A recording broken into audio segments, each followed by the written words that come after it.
Olá, meus amigos, espero que todos estejam bem. Vamos continuar com o nosso conteúdo hoje. Nos últimos encontros, nós falamos do trabalho do preso, dos direitos e deveres do preso, e hoje vamos tratar da disciplina do preso, ok? Então, vamos iniciar com a regulamentação geral da Lei de Execução Penal no que diz respeito à disciplina do preso. Então, o primeiro artigo que trata dessa questão é o artigo 44, e ele vai seguindo até chegar lá no artigo 60, que trata dos procedimentos e da aplicação das sanções disciplinares. Então, a partir do artigo 44, nós temos uma regulamentação geral do que se pretende com o estabelecimento da disciplina do preso.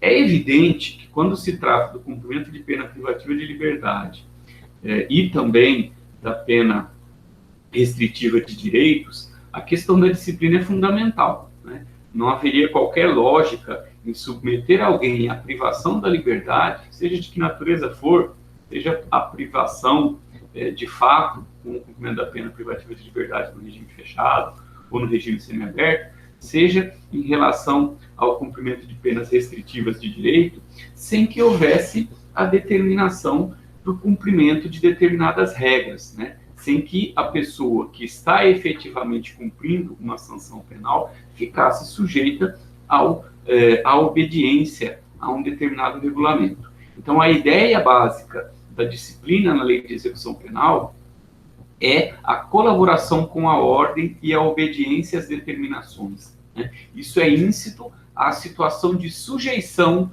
a que o condenado se encontra, né? Nós dissemos em algumas oportunidades que a condenação que propicia a execução de uma pena coloca o condenado numa condição de sujeição em relação ao Estado no papel de executor dessa pena, né? Nós estamos falando aqui da terceira e última fase da individualização da pena, né? Princípio constitucional e garantia prevista no artigo 5º da Constituição Federal. Então, nós já sabemos que a individualização da pena passa por uma etapa legislativa na criação do tipo penal e na determinação de uma pena mínima e máxima, né? Ali já há uma individualização, criando-se uma pena proporcional à natureza, às consequências e à gravidade de cada delito.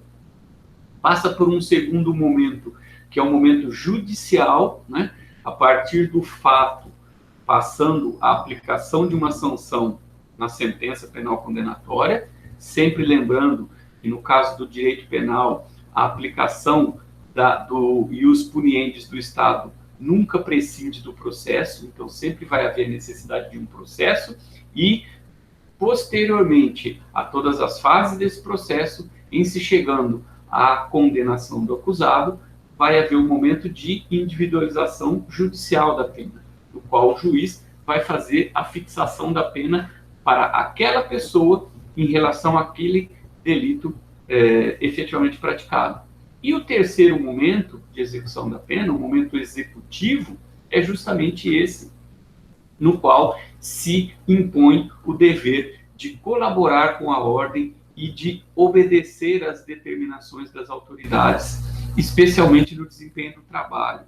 Então, vejam, por que nós tratamos do trabalho e depois dos deveres e direitos do preso? Porque o trabalho é um dos pilares da ideia do cumprimento de pena, especialmente a pena privativa de liberdade e as restritivas de direito, né? A ideia do trabalho, né, a participação ativa na sociedade pelo trabalho, é o grande pilar da ideia que inspira a Lei de Execução Penal, que é a ideia de ressocialização do condenado, certo? Então, a ideia básica no que diz respeito à disciplina é a colaboração com a ordem e a obediência às determinações, especificamente no desempenho do trabalho, né? O trabalho faz parte da própria disciplina, né? É óbvio que a colaboração com a ordem dos estabelecimentos e a obediência às determinações legais das autoridades é sempre fundamental. Mas vejam que a menção expressa ao desempenho do trabalho, que reforça tudo aquilo que eu disse a respeito do papel do trabalho no processo de execução da pena.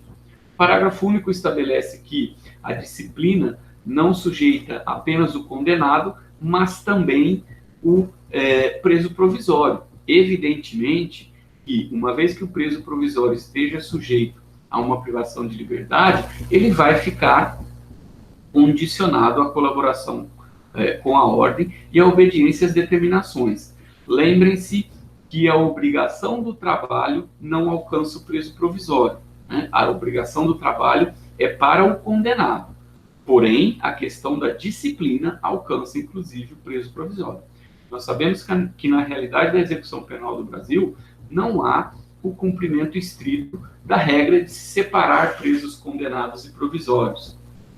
Então, mais importante ainda é que o preso provisório fique, sim, sujeito à colaboração com a ordem e à obediência às determinações das autoridades, né?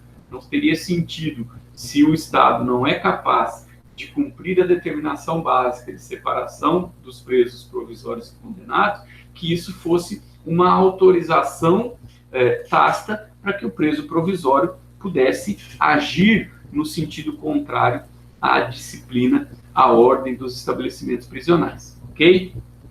E, obviamente, que também o sujeito condenado a pena restritiva de direitos. E aí, obviamente, que a questão da colaboração com a ordem e a obediência às determinações vai dizer respeito especificamente ao local no qual ele está efetivamente submetendo-se ao cumprimento da pena, ok?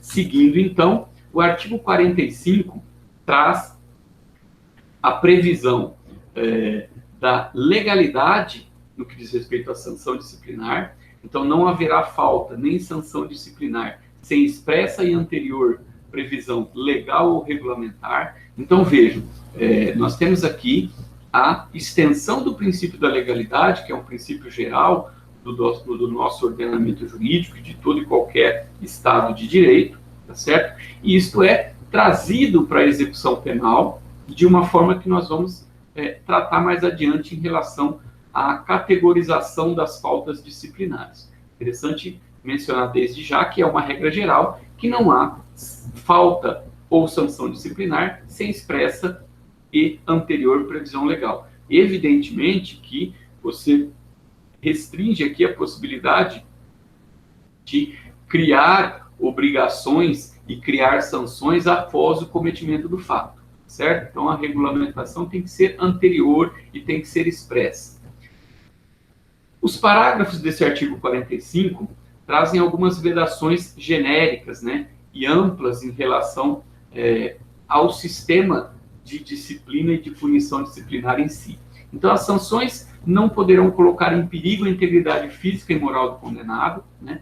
Repete-se aqui aquela ideia básica de que o título executivo penal ele é certo e determinado e que a execução penal não pode ultrapassar esses limites, né? Nós já estudamos os incidentes de execução penal e vimos que há a possibilidade de excesso e desvio.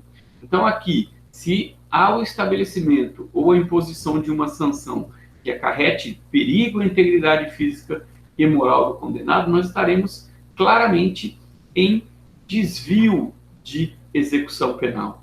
A finalidade da execução penal não é ofender a integridade física ou moral do condenado. Ao contrário, é garantir isso e propiciar a esse condenado uma condição de melhorar enquanto ser que vive em sociedade. Ok?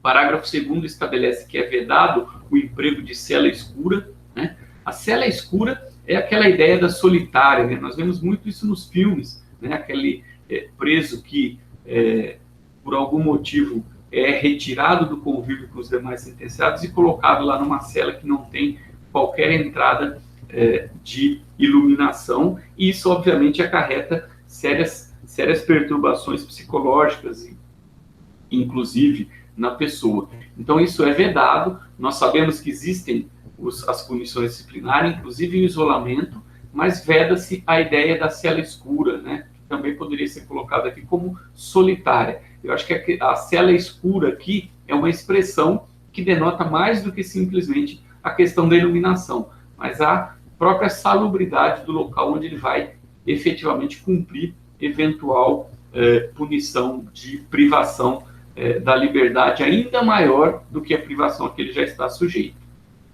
E, por fim, o parágrafo 3º estabelece que são vedadas as sanções coletivas, né? Deixando claro aqui a inteligência daqueles dispositivos de que a pena não passará da pessoa do condenado, né? Trazendo isso para a execução penal. Se há uma regra regulamentar de disciplina, só pode ser punido por esta regra desde que ela seja prévia e expressamente prevista, certo? Desde que ela não acarrete qualquer perigo à integridade física e moral do condenado e não havendo possibilidade de sanções coletivas, né?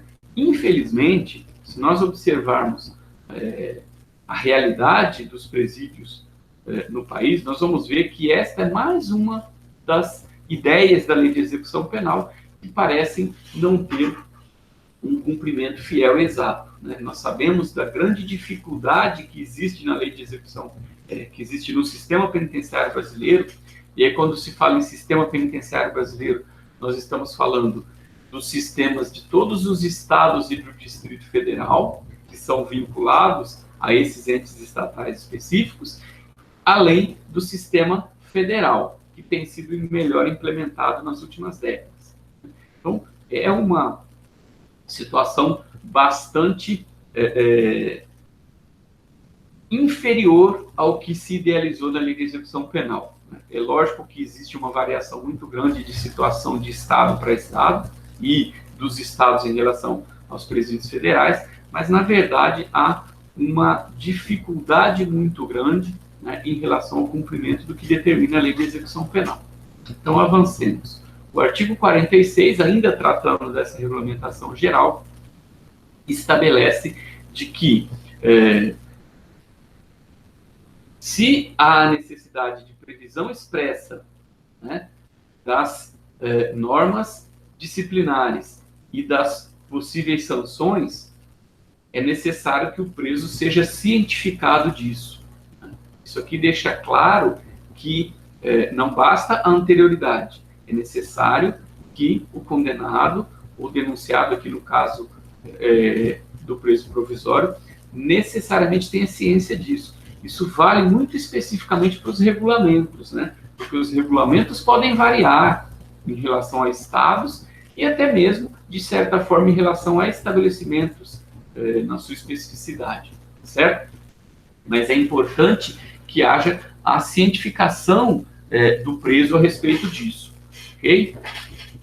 O artigo 47 estabelece que o poder disciplinar será exercido pela autoridade administrativa conforme as disposições regulamentares. Então, via de regra, é o diretor do estabelecimento penitenciário no qual o sujeito está custodiado e, evidentemente, que no caso das penas privativas restritivas de direito, melhor dizendo, especificamente no que diz respeito à prestação de serviço à comunidade, será a autoridade administrativa daquele local onde o sujeito estiver efetivamente cumprindo a sua pena, tá certo? Então, poder disciplinar está previamente garantido pelo princípio da legalidade, né? Então não é um poder absoluto, será exercido diretamente pela autoridade administrativa.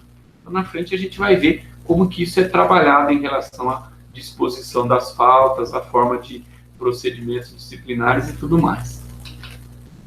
Seguindo, o artigo 48 trata especificamente da execução das penas restritivas de direito, estabelecendo aquilo que eu disse para vocês, que o poder disciplinar será exercido pela autoridade administrativa a que estiver sujeito ou condenado.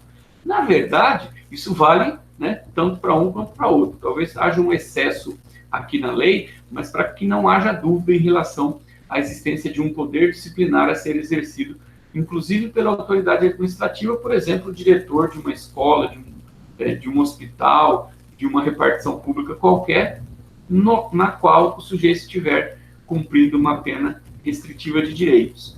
Então, haverá lá normas regulamentares e esse sujeito também ficará submetido a esta autoridade disciplinar, né? Então, vejam, qualquer estrutura, qualquer esfera do serviço público está sujeita a uma disciplina administrativa. E, obviamente, que a autoridade administrativa ali tem poder para exigir esse cumprimento. O sujeito condenado que vai cumprir uma pena num estabelecimento desse não é um servidor público, portanto, não está sujeito a este tipo de regulamentação. Porém, vai estar sujeito à regulamentação própria da execução penal sob responsabilidade da autoridade administrativa.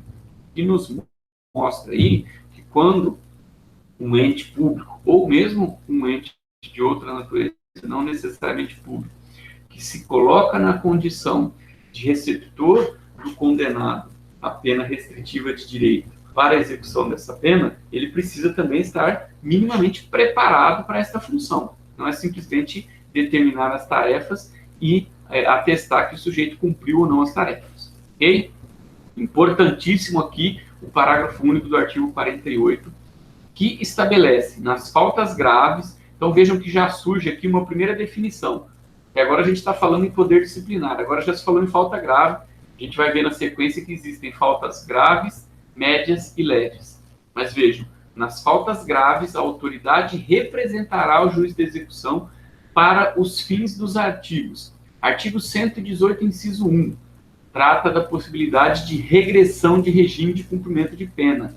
Então, nós sabemos que os regimes de cumprimento de pena são fechado, semiaberto e aberto. Ok? Estando o preso cumprindo pena nos regimes semiaberto, regime intermediário e regime aberto, ele estará, no caso da prática de falta grave, sujeito à regressão de regime. Né? Já vimos a forma do cumprimento da pena e o sistema progressivo e a possibilidade de regressão. Então, havendo falta grave, o poder disciplinar é da autoridade administrativa, mas deverá haver a representação ao juiz da execução para fins de regressão de regime.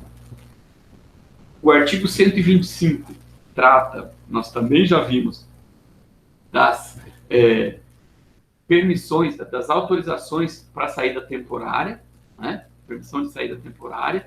Então, nós temos aqui a possibilidade, no caso de falta grave, do preso perder este direito às saídas temporárias.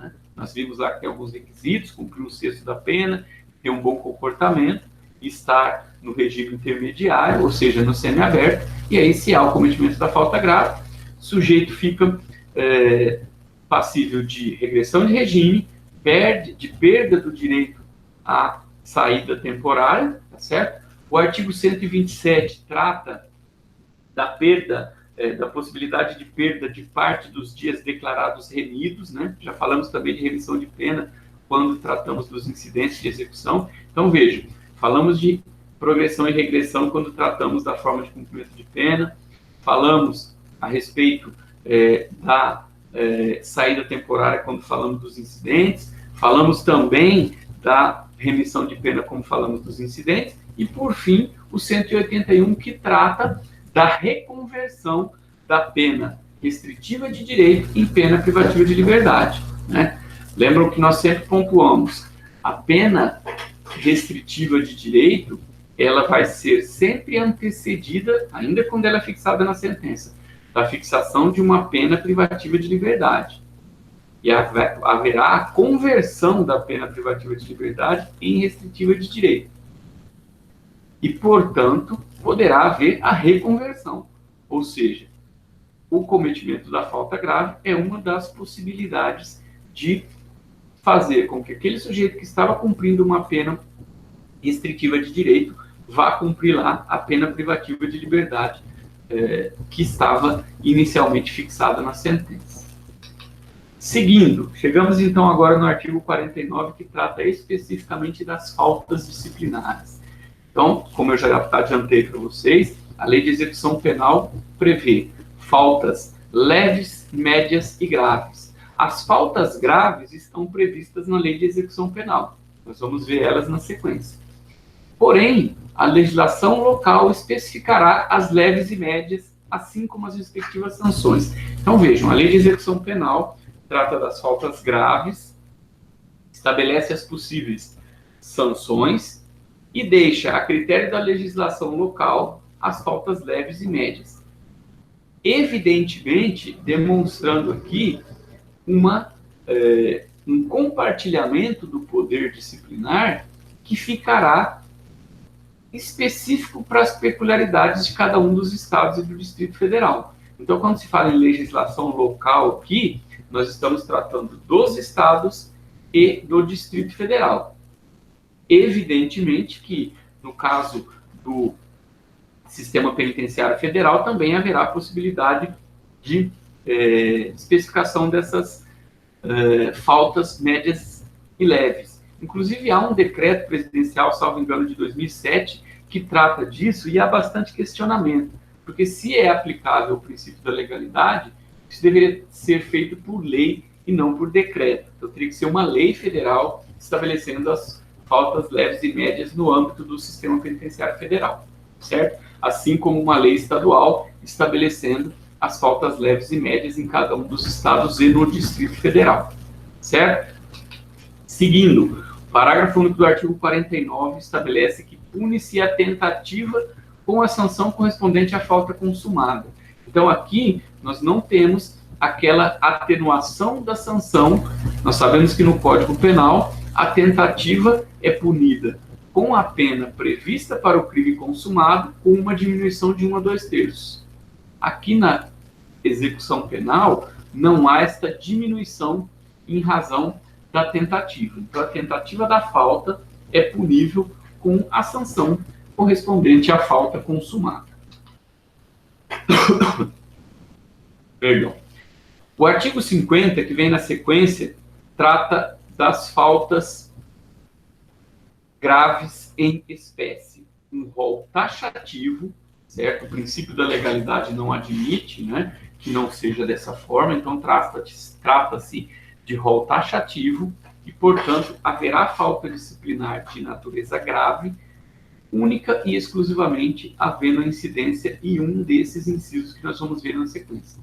O primeiro deles, incitar ou participar de movimento para subverter a ordem e disciplina.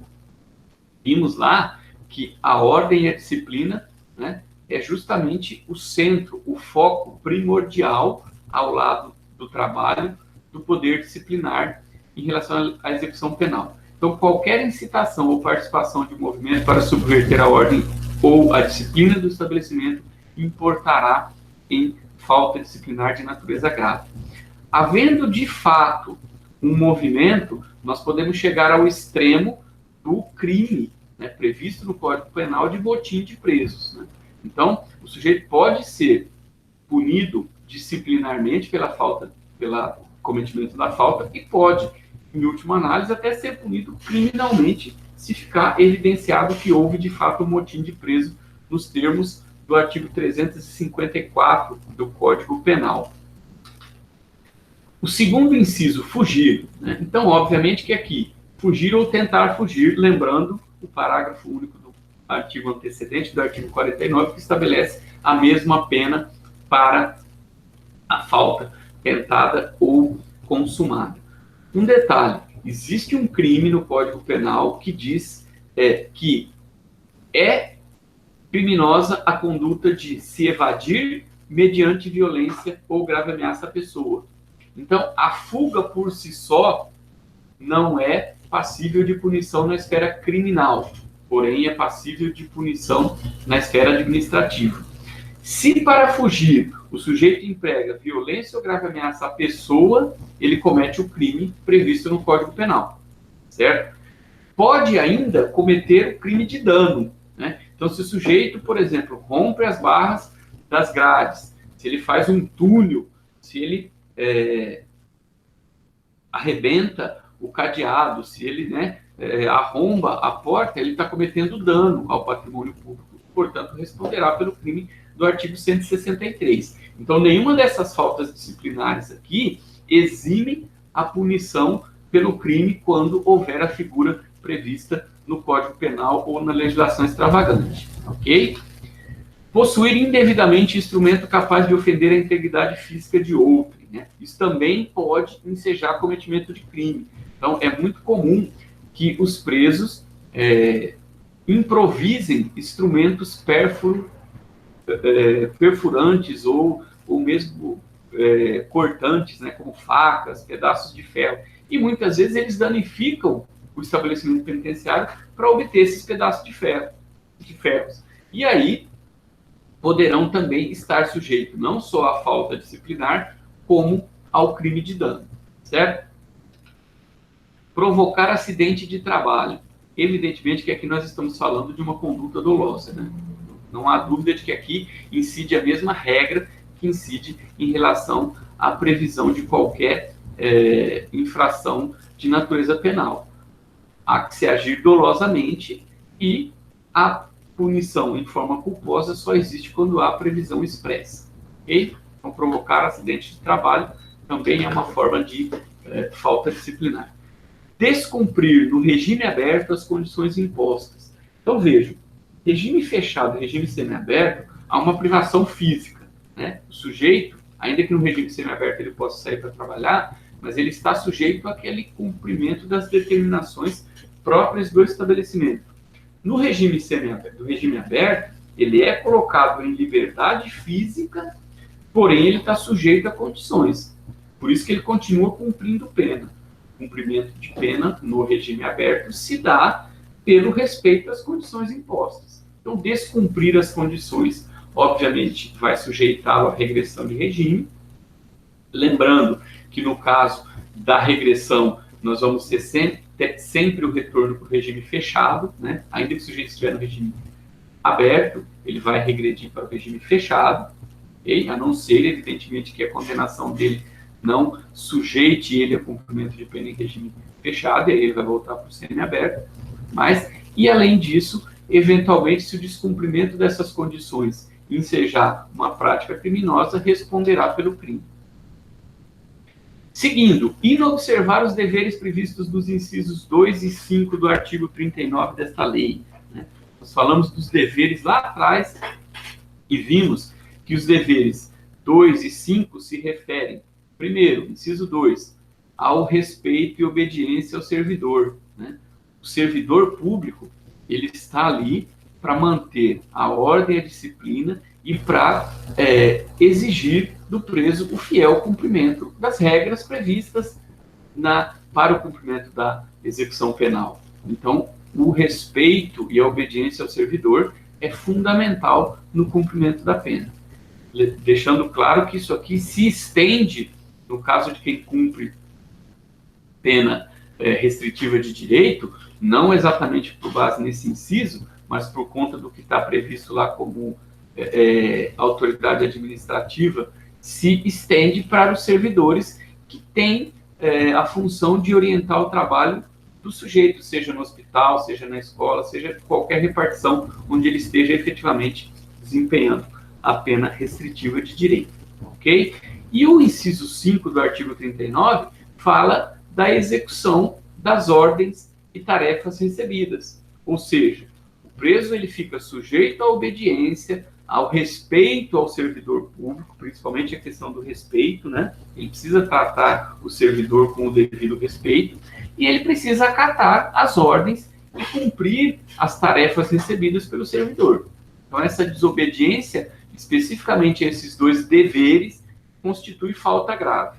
E os outros deveres que, porventura, não estiverem previstos aqui?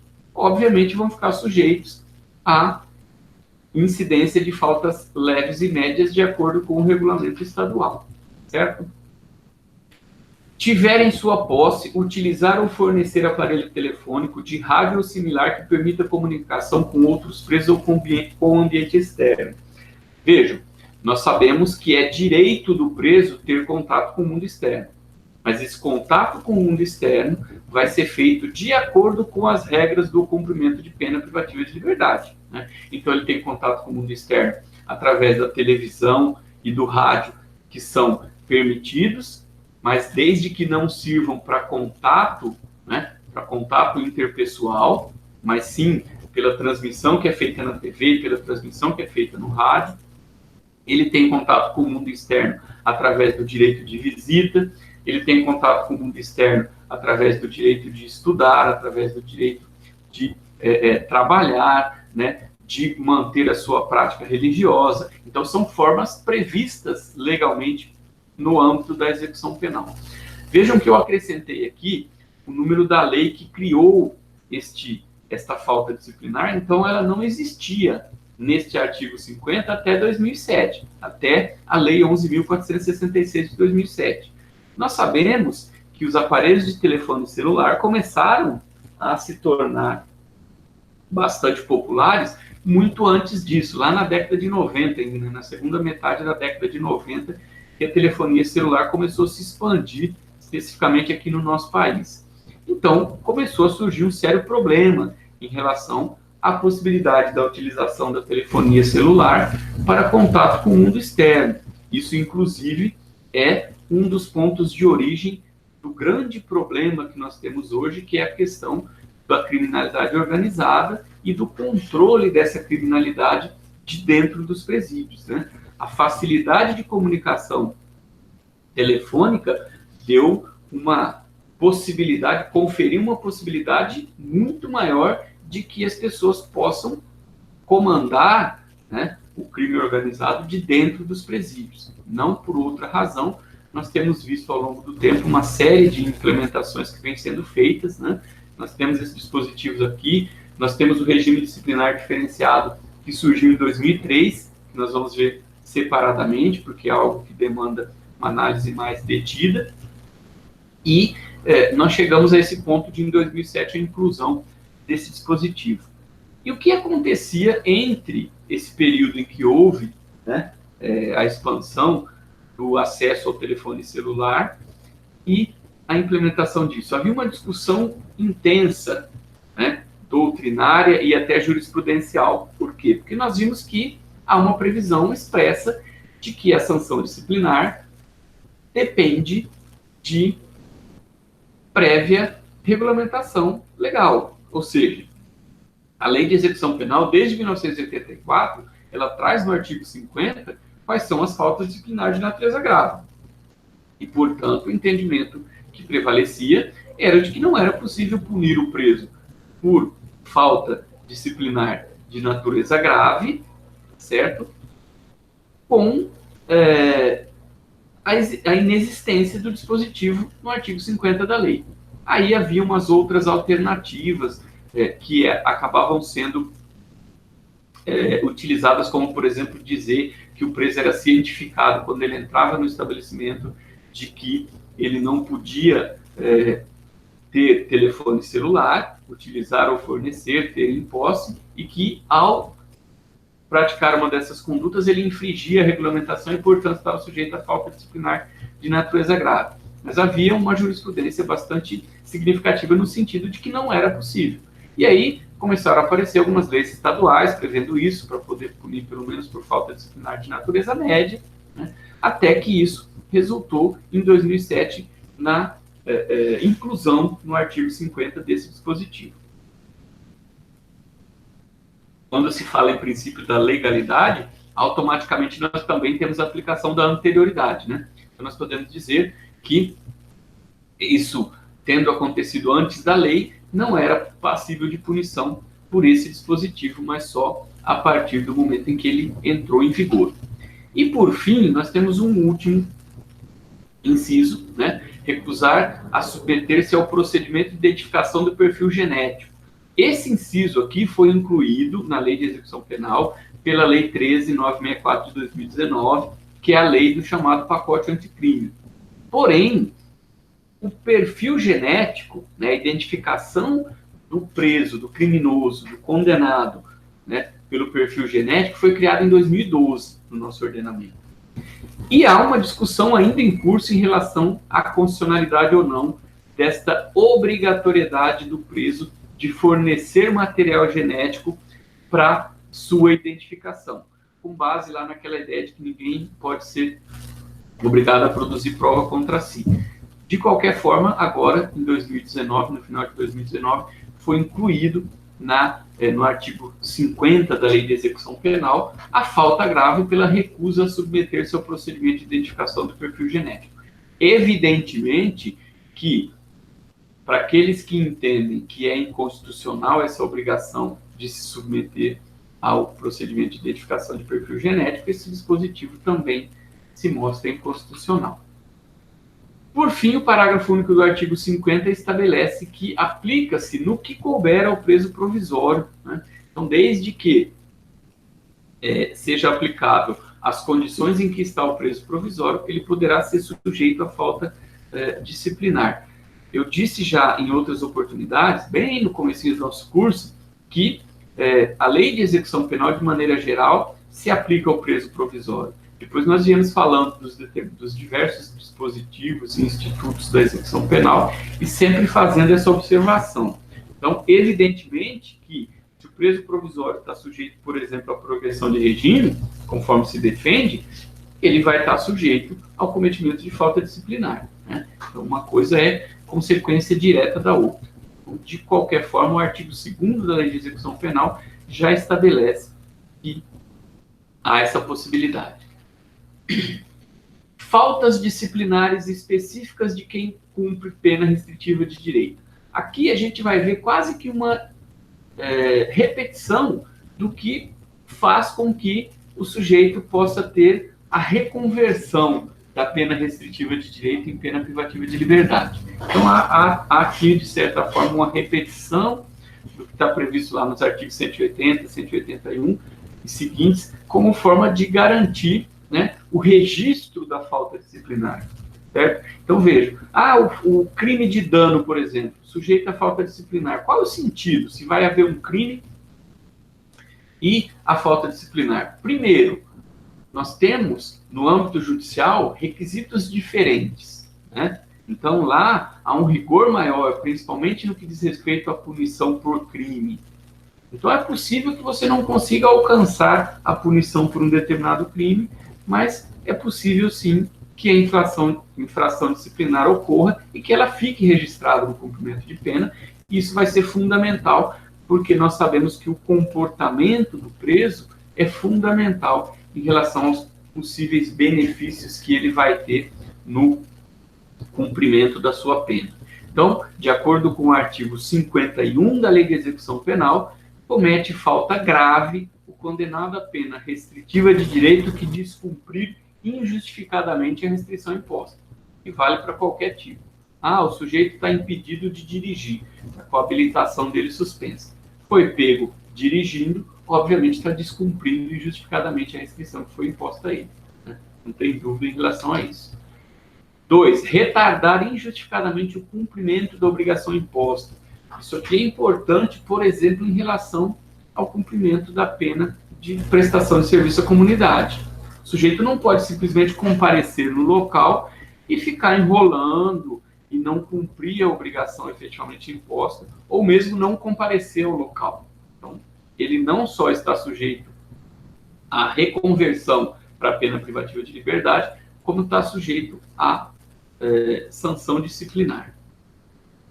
3. Inobservar os deveres previstos nos incisos 2 e 5 do artigo 39. Relembrando, quais são os incisos 2 e 5 do artigo 39? Obediência e respeito ao servidor, né? Lembra que eu disse lá para vocês que isso vale também para as penas restritivas de direito? Está aqui expresso no inciso 3 do artigo 51. E também o cumprimento das ordens e tarefas recebidas. Existe algum limite para isso? Evidentemente que sim. Nós dissemos anteriormente que o preso tem direito ao respeito à sua integridade física e moral, e que o preso só tem atingido pela sanção condenatória aqueles direitos ali previstos na sanção. Então, quando se fala no dever de obediência e respeito ao servidor e no dever de cumprimento das ordens e tarefas recebidas, nós estamos tratando de respeito e obediência e cumprimento de tarefas dentro de um sistema de normalidade, de legalidade. O servidor também não tem direito de faltar com respeito com o preso.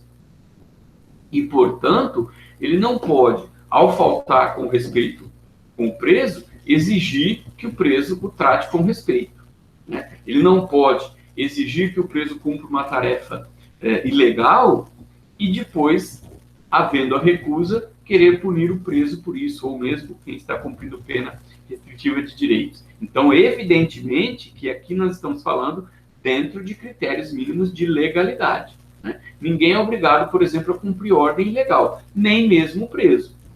Evidentemente que a condição de sujeição do preso é diferente de quem está livre, por exemplo, de um servidor ou de um empregado que não está cumprindo pena, mas que mantém um vínculo com uma instituição, com um ente público. São diferentes as noções de respeito, de obediência, evidentemente. Mas isso não pode chegar ao extremo, por exemplo, de desrespeito em relação à integridade física e moral do preso, ou ao cumprimento de uma ordem manifestamente ilegal, né? Então vejam, lembram-se quando nós vimos os direitos, e lá há, entre os direitos do preso, o direito ao chamamento nominal? É importante a gente fazer a integração dos dispositivos. Quando o servidor não respeita o direito do preso ao chamamento nominal e trata ele por número, por apelidos, né, por alcunhas desabonadoras, ele está deixando de cumprir o direito do preso. Então, evidentemente, que parte do servidor o desrespeito. E aí, desde que apurada essa condição, não vai haver a possibilidade de exigir o respeito, ok? Então, isso precisa ser bem compreendido. A sujeição do preso ou de quem cumpre pena restritiva de direito, ela não é total, ampla e restrita. Ela está vinculada aos direitos que os condenados têm e aos requisitos mínimos, né, de convivência. Seguindo, artigo 53. Vejam que eu pulei aqui o artigo 52, porque o artigo 52 é o que trata do regime disciplinar diferenciado. Nós vamos ver ele em separado para que a gente não trate ele, digamos, de forma picada, porque dificulta a compreensão. Então já vamos lá para as sanções disciplinares. Então aqui, lembram lá no começo? A sanção e a falta depende de prévia lei, depende da legalidade. Então nós vimos já as faltas disciplinares, tanto para o cumprimento de pena privativa de liberdade, como para as restritivas de direito, e agora as sanções disciplinares, advertência verbal e repreensão. Estas duas sanções ficam reservadas às faltas de natureza leve e média, ok? Depois, a 3 e a 4 para as faltas de natureza grave. Suspensão ou restrição de direitos.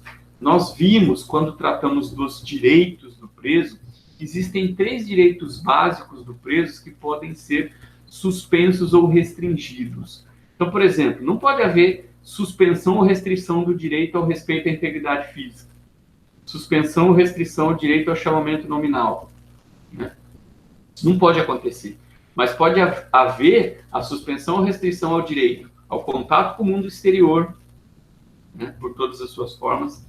Pode haver a restrição ou suspensão do direito à visita, certo?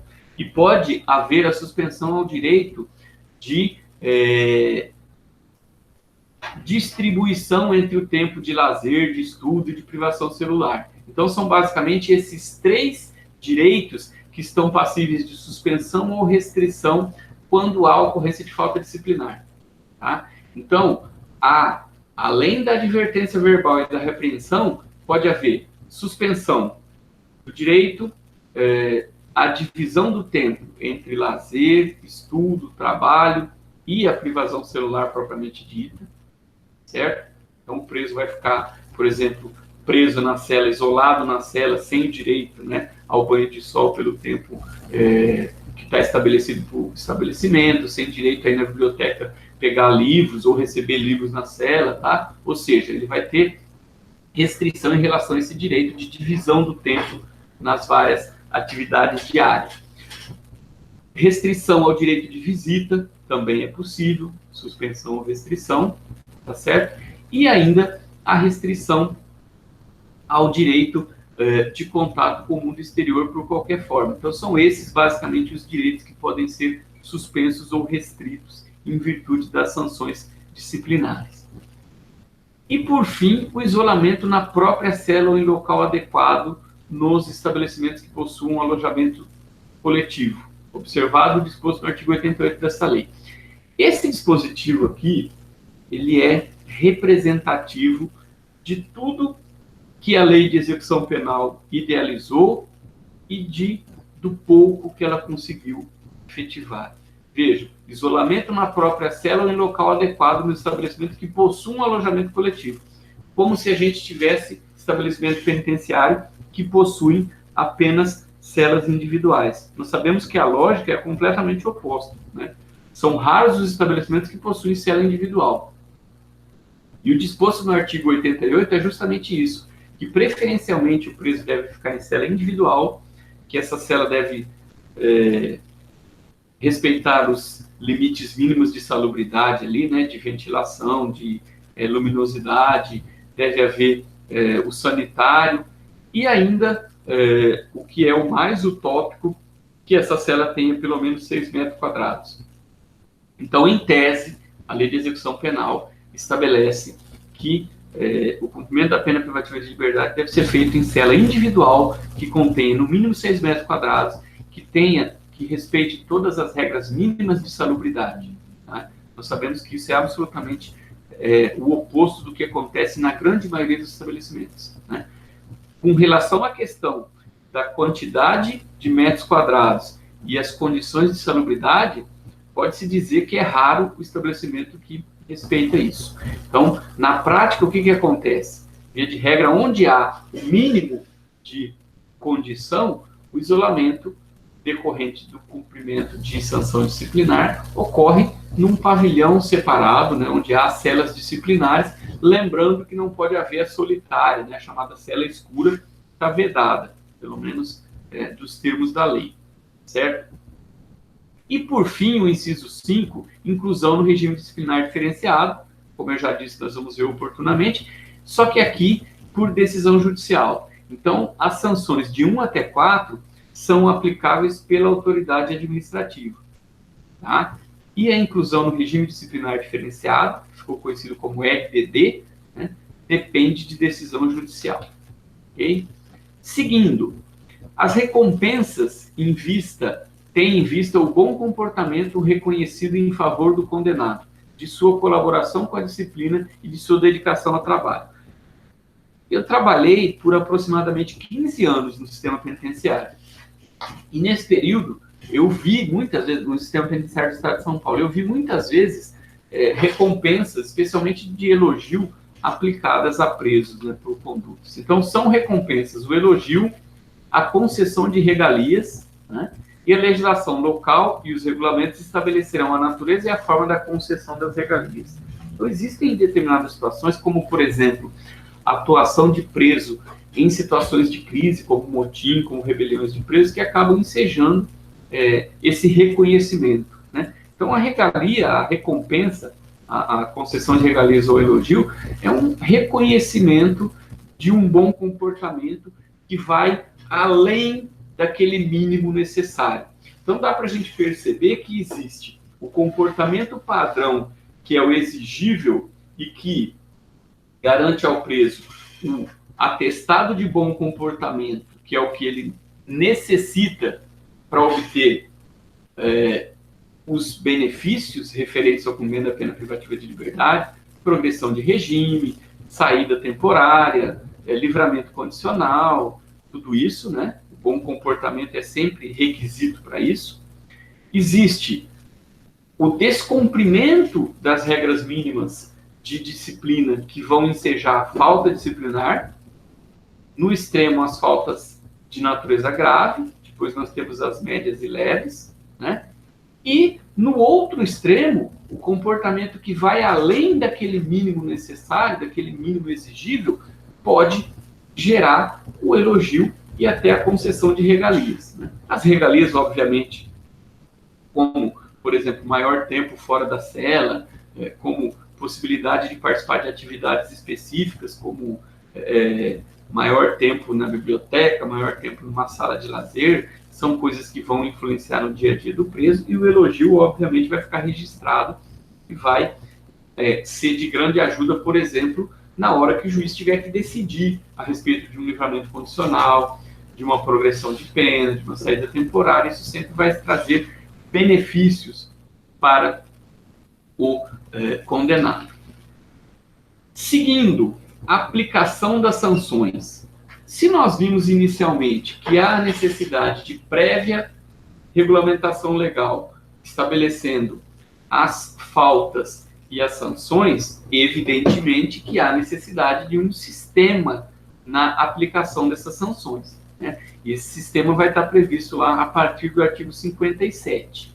Então, vejam, o artigo 57, ele se assemelha ao artigo 59 do Código Penal, aquele artigo que estabelece as circunstâncias judiciais que o juiz observa para a fixação da pena, né? Então, lembram-se, o artigo 59 traz do Código Penal, traz as circunstâncias judiciais que o juiz analisa para fixar a pena base e aí depois passar para as duas etapas seguintes, perfazendo o sistema trifásico de aplicação da pena, né? Então, primeiro, a pena base, que é escolhida entre a máxima e a mínima, com atenção às circunstâncias judiciais. Aqui, apesar de ser simplificado, o artigo 57, de certa forma, faz o papel do artigo 59 do Código Penal. Então, vejamos o texto do artigo 57.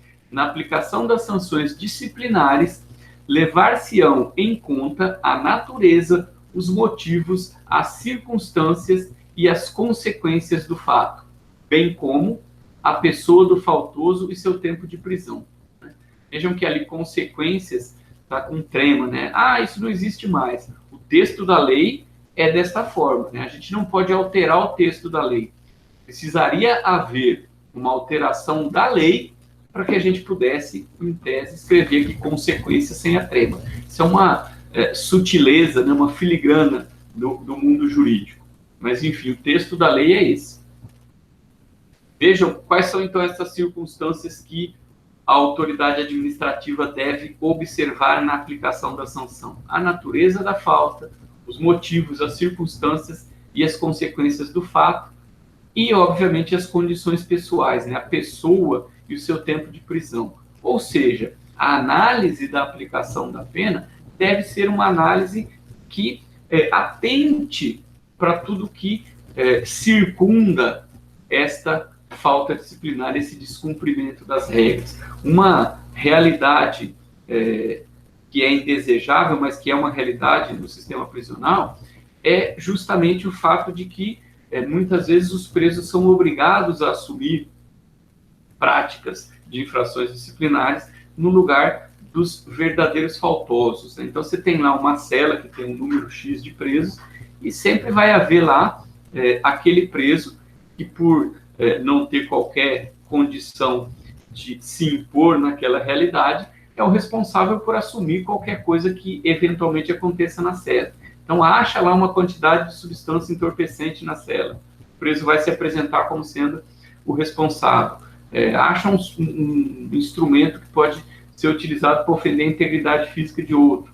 Ele vai assumir a propriedade. Acha um telefone celular, ele vai assumir a posse.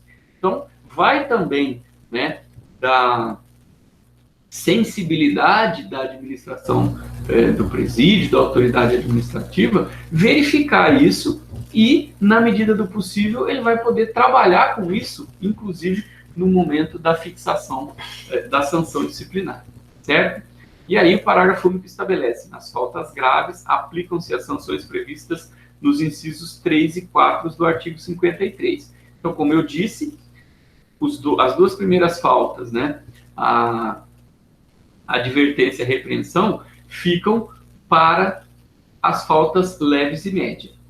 A restrição, a suspensão de direitos fica, e o isolamento na própria cela ou em local adequado, fica para as faltas de natureza grave. O artigo 58 estabelece que o isolamento e a suspensão e a restrição de direitos, que nada mais são do que os incisos 3 e 4 do artigo 53, né, as duas formas de punição, não poderão exceder a 30 dias, ressalvada a hipótese do regime disciplinar diferenciado, repito, já sendo, né, extremamente repetitivo, que o regime disciplinar diferenciado a gente vai ver à parte. Então, vejam, a punição pela falta de natureza grave, no que diz respeito ao isolamento celular e a suspensão e restrição de direitos, não poderá exceder a 30 dias. Né? Então, poderá ser aplicado em período menor, 10, 15, 20 ou 30, mas nunca maior do que 30 dias. Chegamos, por fim, ao procedimento disciplinar. Né? Se existe a jurisdicionalidade da execução penal, que permite que tudo que ocorre no âmbito da execução penal seja submetido à apreciação judicial. Se existe a necessidade de respeito ao princípio da legalidade e anterioridade em relação à sanção disciplinar, obviamente tem que haver um procedimento específico para que, se for o caso, esse procedimento possa ser verificado na sua legalidade, na sua legitimidade. Né? Então, de acordo lá com o que consta no artigo 59, tem que haver um procedimento regulamentado e há a necessidade de direito de defesa para que, ao final, haja uma decisão motivada. A questão do direito de defesa é o grande ponto de questionamento aqui, como a gente vai ver a seguir, certo? Então, tem que haver um procedimento estabelecido e tem que haver uma decisão motivada, garantindo-se o direito de defesa do acusado da infração disciplinar. De acordo com o artigo 60, a autoridade administrativa pode determinar o isolamento preventivo por 10 dias. Então, ocorreu a falta disciplinar, foi feito o registro dessa falta disciplinar, desse fato que pode, né, significar uma falta disciplinar, a autoridade pode isolar preventivamente o preso por 10 dias.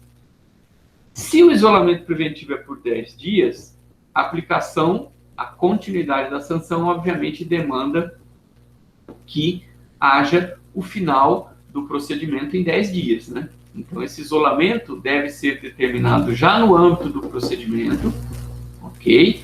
E, se haver de forma ininterrupta a aplicação de sanção, se houver, melhor dizendo, né, de forma ininterrupta a aplicação de sanção, esse procedimento tem que terminar em 10 dias. Na prática, muitas vezes não é isso que acontece, né?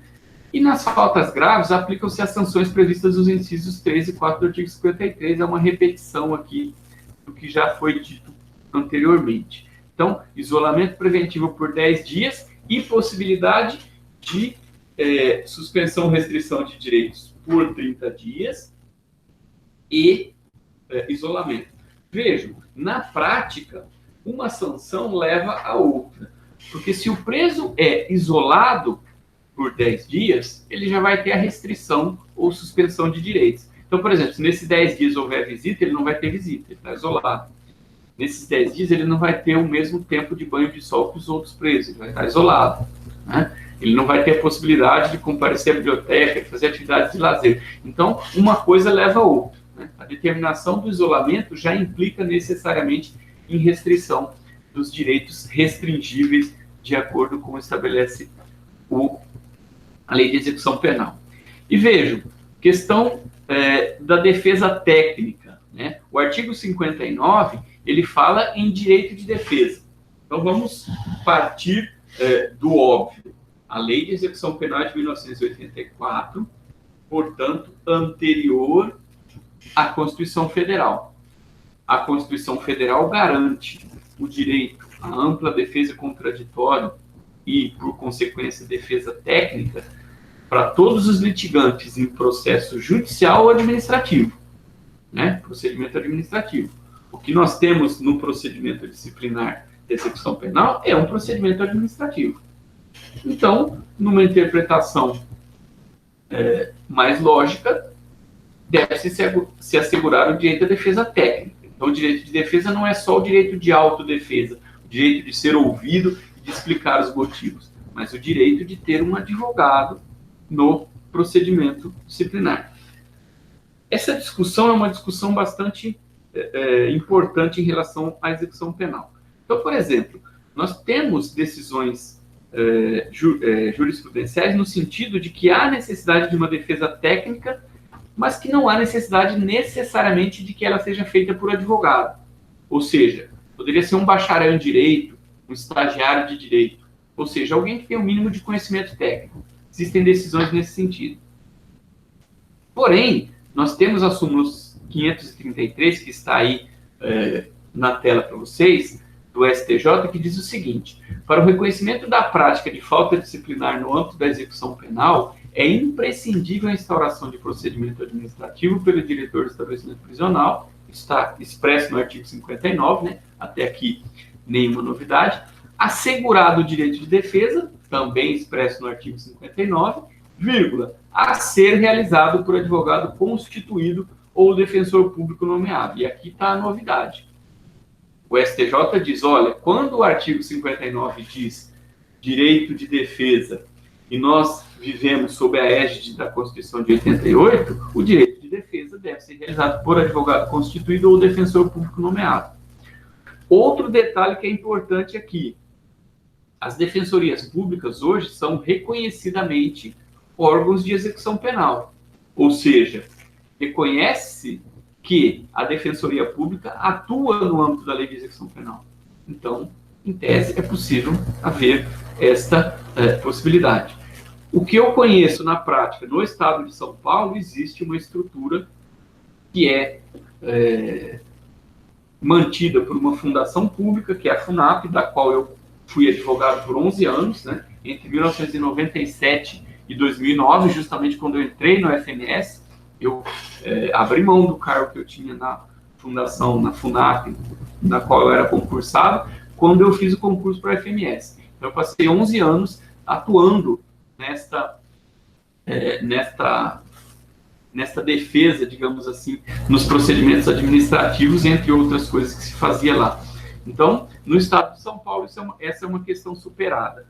Porém, nós sabemos que no Brasil todo ainda há esse questionamento, então é importante que a gente tenha em mente que, de acordo com o STJ, há necessidade de advogado constituído ou defensor público. O Guilherme de Souza Nutti, ele coloca um posicionamento que, de certa forma, é um posicionamento intermediário, mas que pode, digamos, dar uma garantia mínima a isso para aqueles locais onde não há minimamente a condição de atuação da Defensoria Pública ou de alguma outra estrutura que forneça o advogado para o preso, que é a possibilidade de se socorrer do juiz da execução. Então, ele diz o seguinte, olha, se há o comprometimento dos direitos mínimos no procedimento, o juiz da execução pode atuar, e aí, evidentemente, que toda falta disciplinar de natureza grave deve ser comunicada à execução, porque ela vai fazer parte, né, vai ficar registrada na execução daquela pena. O problema é o outro extremo, né? São aquelas circunstâncias em que você não concede ao condenado o acesso ao juiz da execução. Porque se ele não tem advogado, se a Defensoria Pública não atua, como é que nós vamos ter certeza que esse preso vai ter acesso? Esse sujeito vai ter acesso ao juiz da execução. Então vejam que a gente tem uma lei de execução, está lá em cima, lá na frente, né? Pensando em coisas, pensando em cela individual de 6 metros quadrados, com toda a garantia de salubridade, e a gente tem uma realidade onde a gente não sabe se o preso de fato vai ter acesso ao mundo exterior para reclamar, eventualmente, de eventuais comprometimentos, restrições aos direitos mínimos que ele tem como garantia. Então, a realidade da execução penal está muito aquém, né, do que prevê a lei de execução penal.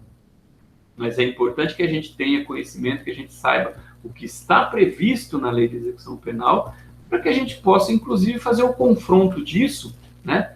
E não só no que diz respeito ao nosso cotidiano de estudantes do direito, de juristas, mas em relação ao próprio cotidiano social, à própria convivência social, né? Porque o que se ouve de absurdo em relação ao que acontece no interior dos presídios, o que se ouve de absurdo em relação a possíveis e prováveis leis que serão aprovadas, né, a despeito da nossa legislação estar em vigor, é uma enormidade.